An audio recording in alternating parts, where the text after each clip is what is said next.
بسا اوقات بہت سی محنتوں کا نتیجہ انسان دیکھتا ہے کہ ضائع چلا گیا۔ میں نے 10 سال محنت کی، حاصل کوئی نہیں۔ یہ ثمرات کیا ہیں؟ محنتیں، محنتوں کے ثمرات کا ضیاع۔ کوشش آپ نے کی، قسمت کی خوبی دیکھیے، ٹوٹی کہاں کمن، 2-4 ہاتھ جب کے لبے باندھو۔ Be prepared. ایک شاعر کے یہ اشعار ہے، وہ کمیونسٹ تھا، میں نام بھی نہیں لیتا، لیکن یہ کہ یہ اسی انقلابی، چونکہ ان کا بھی ایک انقلابی نظریہ ہے، انقلابی عمل میں یہ سارے مراحل آتے ہیں۔ کوئی سیٹ بیک آیا، فرض کیجئے کوئی ناکامی ہو گئی، تو اپنے ساتھیوں کو دل بندھانے کے لیے یہ فصل امیدوں کی ہمدم اس بار بھی غارت جائے گی، سب محنت صبح و شاموں کی اب کے بھی اکارت جائے گی۔ میرے نبی کے ثمرات کا جو لفظ یہاں آیا ہے، وَنَقْصٍ مِّنَ الْأَمْوَالِ وَالْأَنفُسِ وَالثَّمَرَاتِ، سب محنت صبح و شاموں کی اب کے بھی اکارت جائے گی۔ دھرتی کے کونوں کھدروں میں پھر اپنے لہو کی کھاد بھرو، پھر مٹی سینچو اشکوں سے، پھر اگلی رت کی فکر کرو، پھر اگلی رت کی فکر کرو، جب پھر ایک بار اجڑنا ہے۔ ایک فصل پکی تو بھر پایا، تب تک تو یہی کچھ کرتا ہے۔ ایک مقصد ہے صاحب، انقلاب برپا کرنا ہے۔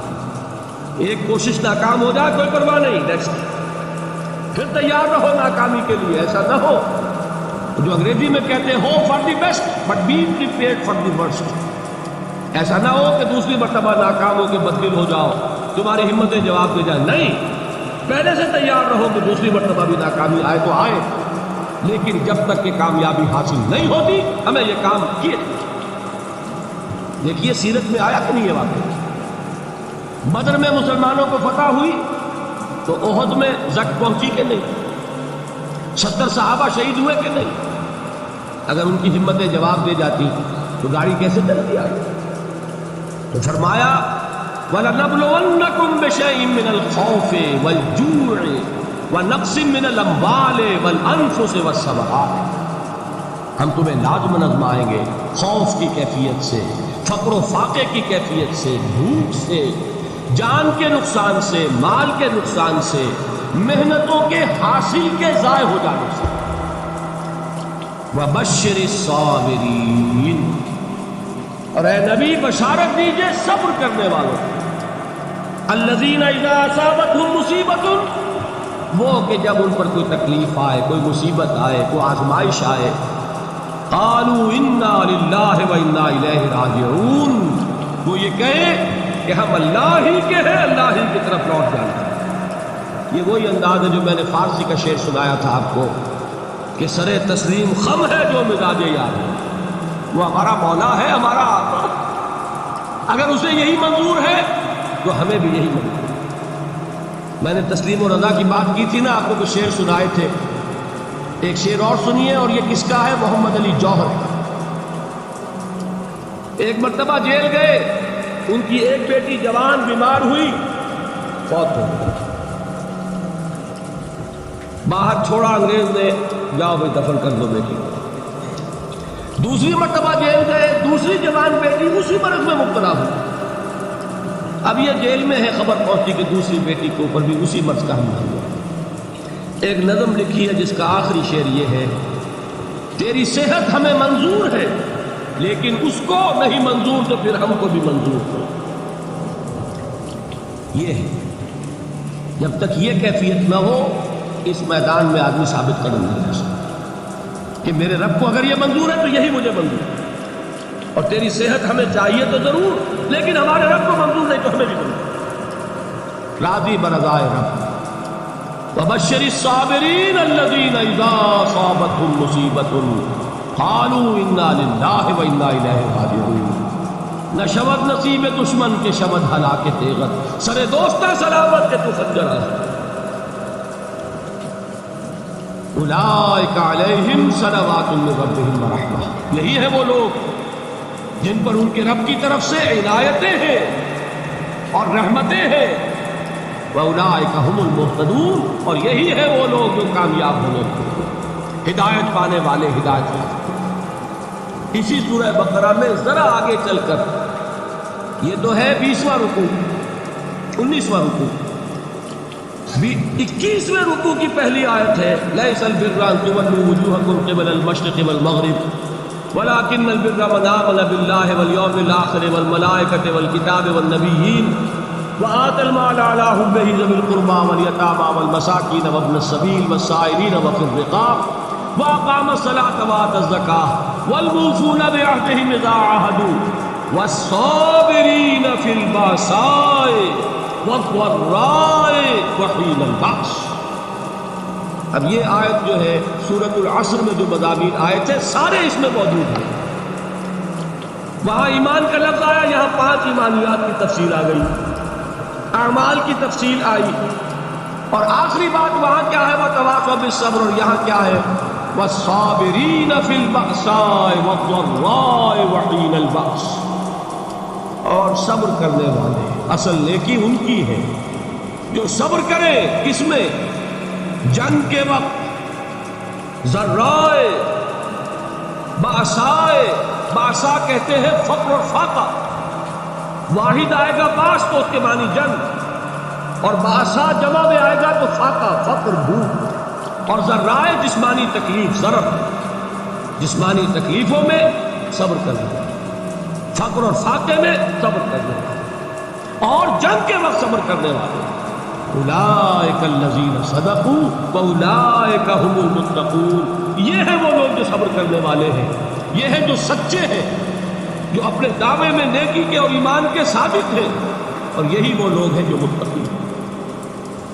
اگلی سورت ہے سورہ آل عمران، اس میں 2 لفظ آئے ہیں، آخری آیت یا ایھا الذین آمنوا اصبروا وصابروا ورابطوا واتقوا اللہ لعلکم تفلحون۔ دیکھیے یہاں صبر اور صابر جو تعلق جہد اور جہاد کا ہے وہی ہے صبر اور مصابرت۔ صبر ایک طرفہ عمل ہے، آپ جھیل رہے ہیں، برداشت کر رہے ہیں، صبر علی المعصیہ، صبر علی الطاعہ، صبر علی الابتلاء، یہ سب کیا ہے؟ صبر۔ اور مصابرت کیا ہے؟ صبر کا صبر سے مقابلہ۔ یہ سورہ آل عمران، اب وقت نہیں ہے میں آپ کو سناتا اللہ تعالیٰ نے کیسے کیسے مسلمانوں سے کہا، مسلمانوں تمہیں تک پہنچی ہے تو انہیں بھی تو پہنچی تھی، ان کے 70 نہیں مارے گئے تھے بدر میں، ان کے حوصلے جو ہیں وہ تو پست نہیں ہوئے، وہ اگلے سال آ گئے تم پر چڑھائی کر کے، تم کیوں اتنا برا مان رہے ہو؟ تمہارے دل اتنے زخمی کیوں ہو گئے؟ تمہیں تکلیف پہنچتی ہے تو انہیں بھی پہنچتی ہے۔ اپنی غیرت جو ہے ہمیں ذرا اس کا جائزہ لینا چاہیے۔ لوگ باطل نظریات کے لیے کتنی قربانیاں دے رہے ہیں، لوگ باطل چیزوں کے فروغ کے لیے کتنی محنتیں کر رہے ہیں۔ جیسا کہ میں نے ابھی کہا تھا، اسی غیرت کو چیلنج کرنے کے لیے، ذرا آپ کی حمیت دینی کو جوش دلانے کے لیے، قادیانی نوجوان کتنی تعداد میں اپنے آپ کو دین کے لیے وقف کرتا ہے، اور آپ کتنے نوجوان ہیں جو اپنے آپ کو دین کے لیے وقف کرتے ہیں، اور وہ کھاتے پیتے گھرانوں کے لوگ۔ یہ نہیں ہے کہ اگر کوئی اور کام نہیں کر سکتا تو پھر یہ ہے کہ وہ دین کے کام میں لگ جائے۔ باصلاحیت لوگ، کھاتے پیتے لوگ، ذہنی استعداد رکھنے والے لوگ، اونچے گھرانوں کے لوگ، وہ وقت کریں اپنے آپ کو دین کے لیے، اس کے بغیر کیسے باہر آ جائے گی، کیسے رونق ہے؟ تو دنیا میں باطل نظریات والے جو ہیں، یہ بات کہی گئی ہے، مسلمانوں تم اگر توحید کے لیے لڑ رہے ہو، دیکھتے نہیں ابو جہل کو، اس نے گردن کٹوائی ہے شرک کے لیے، شرک کے لیے گردن کٹوائے، اور تم توحید کے لیے گردن کٹوانے کو تیار ہو؟ اس نے گردن کٹوائی کہ نہیں کٹوائی؟ اور کس طرح کٹوائی ہے؟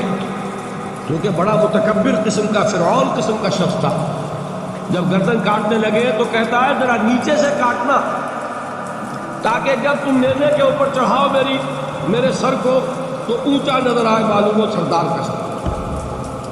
وہ بدبخت مرتے ہوئے بھی جو اس کی کیفیت تھی نا، اس کو ذہن میں رکھا، تو یہ اس لوگوں نے قربانیاں دی، جانیں دی، تو فرمایا اگر تم ان سے زیادہ قربانی نہیں دو گے، یہ نوٹ کر لیجیے، مجرد اگر حق کو غالب کرنا اللہ کے ذمے ہو تو آنے واحد میں غالب کر دے گا، تمہیں تکلیف ہی دینے کی ضرورت نہیں۔ سمجھ رہے؟ کیا اللہ کے مقابلے میں کوئی باطل کی طاقت ٹھہر سکتی ہے؟ یہ تمہارے ایمان کا امتحان ہے، یہ تمہارے خلوص کی آزمائش ہے، یہ تمہارے امتحان کا ثبوت درکار ہے کہ اللہ تعالیٰ دیکھنا چاہتا ہے تم اس کے لیے اپنی جانیں قربان کرنے کو تیار ہو کہ نہیں، تم اس کے لیے تن من دھن لگانے کو تیار ہو کہ نہیں۔ اور یہ جان لو کہ اگر کفار اور مشرکین اور ملحدین اور باطل نظریات والے وہ جو کچھ قربانیاں اپنے باطل نظریات کے لیے دے رہے ہیں ان سے زیادہ اگر تم نہیں دو گے تو حق غالب نہیں ہوگا۔ انہوں نے جو صبر کیا ہے اپنے باطل نظریات پر، اگر تم اس سے زیادہ صبر کا ثبوت نہیں دو گے اپنے اس حق پر تو حق غالب نہیں ہوگا۔ اس لیے فرمایا یا ایھا الذین آمنوا اصبروا وصابروا، نہ صرف یہ کہ صبر کرو بلکہ صبر میں اپنے دشمنوں سے آگے نکلو، ان کے صبر سے بڑھ کر صبر کرو۔ ورابطوا، مرابطہ کہتے ہیں چوکس رہنا، ہوشیار، پہرا دو، ایسا نہ ہو کہ دشمن جو ہے غفلت میں تمہارے اوپر کوئی حملہ جو ہے کر بیٹھے۔ واتقوا اللہ، اور اللہ کا تقوی اختیار کرو لعلکم تفلحون، تاکہ تم فلاح پاؤ۔